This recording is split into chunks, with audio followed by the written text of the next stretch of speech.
Assalomu alaykum. Viloyatimiz hayotiga oid muhim xabar va yangiliklar tafsiloti bilan efirda Xorazm 24 axborot dasturi. Jamiyat taraqqiyotidagi ustoz va murabbiylarning o'rni beqiyos ekanini barchamiz yaxshi anglaymiz.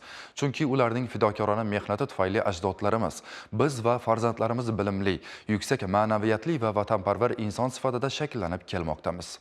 1 oktyabr o'qituvchi va murabbiylar kuni munosabati bilan viloyatimiz bo'ylab o'tkazilayotgan tadbirlarda ularning sharafli faoliyati e'tirof etilib, hurmat va ehtirom ko'rsatilmoqda. Tadbirlarda mamlakatimizda keyingi yillarda ta'lim sohasini rivojlantirish, uni sifat jihatidan yangi bosqichga olib chiqish borasida amalga oshirilayotgan keng ko'lamli islohotlar, pedagoglarning mehnat va yashash sharoitlarini yaxshilash, ularning kasbiy maqomini oshirish, ijtimoiy himoyasini kuchaytirishga qaratilgan sa'y-harakatlar amalda o'z samarasini berayotgani alohida ta'kidlanmoqda.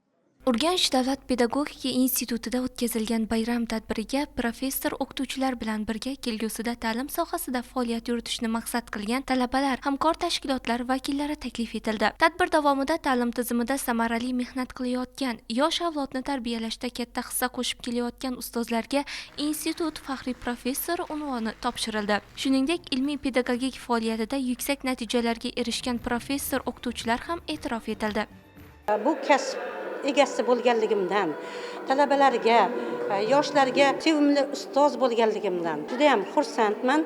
Negaki bugungi kunda prezidentimizning sa'y-harakatlari bilan pedagog kadrlarga bo'lgan e'tibor juda kuchli va bizning o'qituvchilarimiz ayni paytda bundan 10 yil oldingi maktab o'qituvchilari yoki oliy o'quv yurti o'qituvchilaridan juda farq qiladi.